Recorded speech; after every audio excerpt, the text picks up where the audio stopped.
안녕하세요 여러분, MZ쌤입니다. 네, 오늘은 기말고사 대비특강 5번째 강의고요. 바로 14차시 후삼국의 통일과 고려의 발전에 대해서 배워볼 수 있도록 하겠습니다. 우리가 저번 시간에 통일신라가 몰락했던 이유, 그리고 새롭게 등장한 후삼국 시대에 대해서 우리가 배워봤고요. 오늘은 이 후삼국을 통일하는 고려에 대해서 같이 배워볼 수 있도록 하겠습니다. 네, 같이 들어가 보도록 하겠습니다. 자, 우선 우리가 저번 시간에 배웠던 거를 간략하게 다시 한번 살펴보고 넘어가자면 900년에 후백제가 건국이 됩니다. 바로 견훤에 의해서 건국이 되고요. 다음에 두 번째로 1년 뒤인 후고구려가 세워지게 되는데, 이거 건국자는 궁예다라고 이야기할 수 있습니다. 네, 이제 궁예가 이제 후고구려를 건국하고 왕이 되었는데요. 문제는 이 궁예가 엄청난 폭정을 저지른다는 것입니다. 네, 드라마 태조 왕건의 장면을 보면 관심법 도중에 기침을 했다는 이유만으로 철퇴로 때려서 죽이는 그런 장면이 나오죠. 아마 드라마적인 각색이 들어갔지만 어떤 궁예의 폭정을 설명하기에는 굉장히 좋은 장면이 아닌가라는 생각이 드는데요.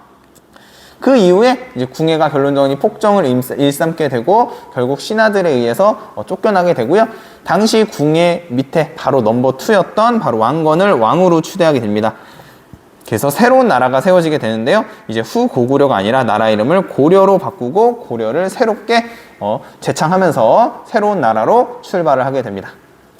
수도는 개경이고요. 지금의 개성이라고 볼 수 있습니다. 북한의 개성이 이때 당시에 수도 개경이었습니다. 자, 이렇게 고려를 세우고 나서야 당시에 힘을 잃고 유명무실했던 신라가 고려에 투항을 하게 되고요. 이후에 후백제까지 고려가 격파하면서 고려가 후삼국을 통일했다. 그 중에서도 태조 왕건이 후삼국 통일을 완성했다. 이렇게 볼 수가 있겠습니다. 되셨죠? 자, 이렇게 이제 고려가 후삼국 시대를 통일했고요. 당시 고려의 초반 기틀을 마련했던 3명의 왕에 대해서 배워보겠습니다. 우선 첫 번째로는 태조고요. 이 태조는 방금 우리가 배운 왕건입니다. 자, 이 태조는 너무나도 쉽게 알 수 있듯이 건국을 했습니다. 그래서 초반에 기틀을 잡고 나라를 건국하는 데 힘쓴 인물이 바로 왕건이었고요. 이 왕건은 이제 후백제 그리고 신라를 통합하면서 후삼국 시대를 통일했습니다. 이제 지도상으로 보면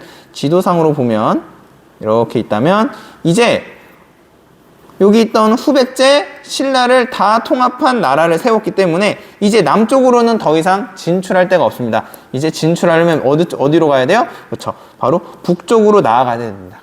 북쪽으로 나아가기 위해서 무슨 정책을 펼치냐면 바로 북진 정책을 펼치고요. 그 북진 정책의 베이스 캠프로 삼은 곳이 바로 평양입니다. 그래서 평양을 무엇으로 삼았냐면 평양을 서경으로 삼습니다.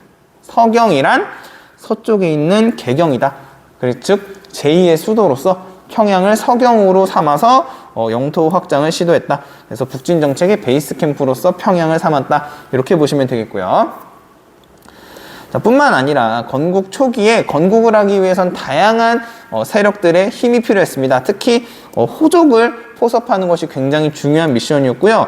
이 호족을 포섭하기 위해서 태조 왕건은 29명의 호족의 딸과 결혼합니다. 즉 가족이 됨으로써 그들의 지지를 받으려고 했고 그들의 도움, 그들의 군사적인 도움을 받고자 했고요. 심지어 정말로 공이 있는 친구들한테는 본인의 성씨를 나눠줘요. 하사합니다. 그걸 우리가 사성정책이다. 본인의 성을 하사하는 거예요. 누구한테? 공신한테. 그래서 예를 들어서 뭐 김씨예요. 근데 저 친구가 나한테 정말로 잘해줬고 그로 인해서 내가 나라를 세울 수 있었다라고 판단이 된다면 그 공신에게 같은 왕씨를 주는 거예요. 그럼 그 사람과 그 공신과 왕은 같은 형제 또는 가족이 되는 거예요. 이렇게 하면서 호족들을 자신의 편으로 끌어들이면서 건국을 했고요. 하지만 그렇다고 해서 호족에게 당근만 제시한 건 아니었습니다. 호족을 견제하기 위해서 실시한 제도가 있는데요. 그 제도가 바로 기인제도입니다. 기인제도.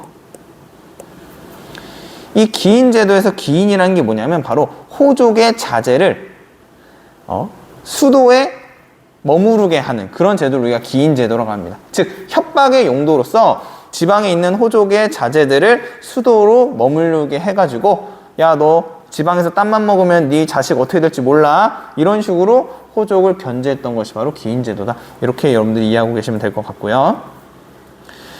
또한 불교의 나라답게 불교를 숭상하기 위해서 행사를 엽니다. 그 행사가 바로 연등회. 그래서 연등 축제를 열면서 이제 불교로서 백성들의 마음을 하나로 모으고자 했다. 여러분들 이렇게 이해하고 계시면 될 것 같고요.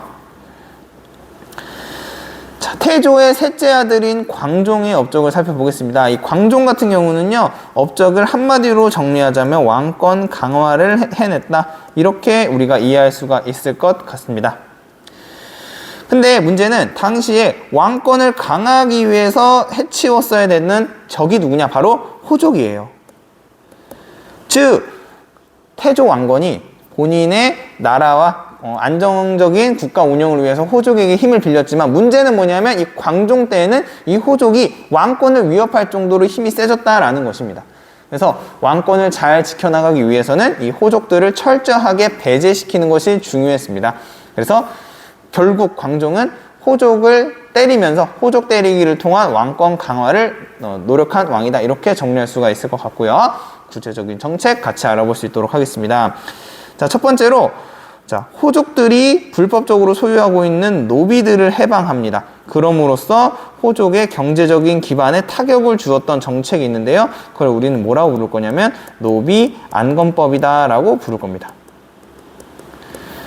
자, 당시 호족들이 불법적으로 소유하고 있는 노비들을 완전히 해방시켜 주는 거예요. 자, 이걸 왜 했느냐? 노비들이 불쌍해서? 그런 건 아닙니다. 당시 노비들은 호족에게 있어서 가족? 절대 아니죠. 경제적으로 필요한 개인의 물품이었을 뿐입니다. 경제적 자산이었을 뿐이에요. 그래서 그들을 불법적으로 소유하고 있다면 이들을 해방해서 호족의 경제적인 기반에 타격을 주고자 했다. 이것이 바로 노비안건법이다. 이렇게 볼 수 있겠고요.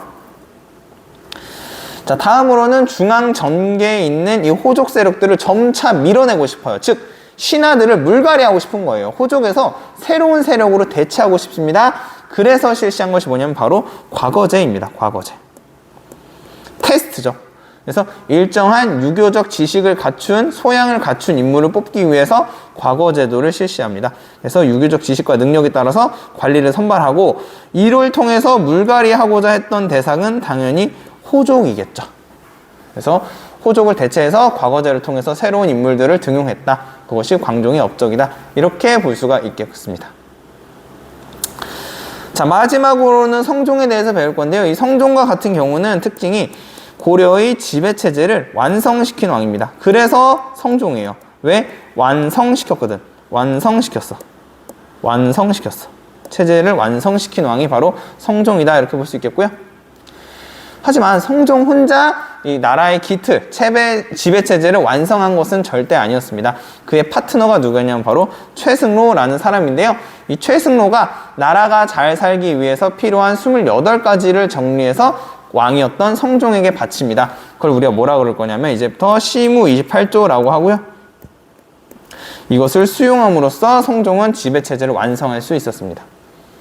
자, 그럼 구체적으로 어떻게 지배체제를 완성해 나갔는지 시무 28조의 내용을 통해서 같이 한번 확인할 수 있도록 하겠습니다. 자, 학습지 오른쪽에 보시면 최승로의 시무 28조가 있는데요. 그 중에 먼저 20조를 보겠습니다. 자, 20조를 보면 자, 부처의 가르침을 행하는 것은 자기 자신의 근본을 닦는 근본이요. 즉, 불교는 개인의 수양을 위한 것이지만 그렇지만 유교의 가르침을 행하는 것은 나라를 다스리는 근원이다. 즉, 국가를 운영할 때는 유교적 이념에 따라서 국가를 운영해야 된다라는 것이죠. 불교도 좋지만 불교는 개인의 수양을 위한 것이고 국가를 운영할 때는 유교적 소양에 갖추어서 진행해야 된다라는 내용이고, 그래서 이것을 수용해서 성종은 바로 유교 이념 중심의 국정을 수행하게 됩니다. 그래서 충, 효 이런 것들을 강조하면서 국가를 운영해 나가게 되고요. 뿐만 아니라 제7조를 보면 지방간을 두소서라고 했습니다. 지방에 있는 호족들을 대체해서 호족이 아니라 각 지방을 왕이 보내는 신하들이 직접 다스리게끔, 즉 그 지방을 왕의 권한 아래, 왕의 지배하에 놓겠다라는 거죠. 그래서 이것을 통해서 이것을 수용해서 성종 때 주요 거점에 관리를 파견함으로써 이제 호족들을 계속 밀어내는 겁니다. 지방에 있는 호족들을 계속해서 밀어내면서 결국 중앙 집권 체제를 강화했다. 이렇게 이해하시면 될 것 같습니다. 되셨죠? 자, 이제 마지막으로는 고려사의 흐름을 지배층의 변천을 중심으로 한번 설명해 볼 수 있도록 하겠습니다. 자, 우선 첫 번째로는 고려 전기에 우리가 배웠던 호족 있죠? 호족이 지배 세력으로 등장을 했는데요.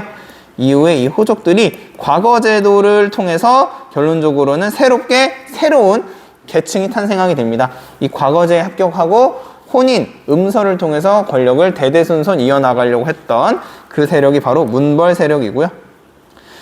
근데 안타깝게도 이 문벌 세력들은 과거제를 합격한 또한 집안이 튼튼한 사람들이었기 때문에 누구를 무시했냐면 이 무신들에 대한 엄청난 차별 대우와 무시를 합니다. 그래서 이것에 분노한 무신들이 일으킨 게 무신 정변이고 그를 통해서 100년 동안 이제 권력을 잡는 것이 바로 무신 세력들입니다. 하지만 이 무신이 잘 나가다가 중간에 전 세계를 휩쓰는 몽골이 등장합니다. 나라의 이름은 원이고요. 이 원나라, 즉 몽골족이 등장하면서 고려가 몽골군에 짓밟히게 되고요. 그로 인해서 몽골과 친한 사람, 친원파 세력이 점점 득세하게 됩니다. 그 친원파 세력을 우리가 뭐라고 할 거냐면 권문세족이다. 즉 권력 있는 가문, 세력 있는 족속들, 그걸 우리가 권문세족이라고 하고요. 이렇게 무신에서 권문세족으로 지배층이 물갈이가 되게 됩니다. 자, 그래서 앞으로도 이 고려 후기의 내용에 대해서 우리가 한번 좀 이따가 살펴볼 수 있도록 할 거고요. 그래서 오늘은 통일신라가 몰락한 이후에 등장한 후삼국을 통일한 고려에 대해서 살펴봤고요. 이 고려의 기틀을 마련했던 세 명의 왕, 태조, 광종, 성종, 이 세 명의 왕의 업적, 그리고 고려사 전반적인 흐름을 지배층의 변천으로 중심으로 한번 살펴봤습니다. 그래서 오늘 내용이 많았으니까요. 꼭 복습 철저히 하시고요. 다음 수업에서 뵐 수 있도록 하겠습니다. 자, 여러분들 열공하세요. 안녕.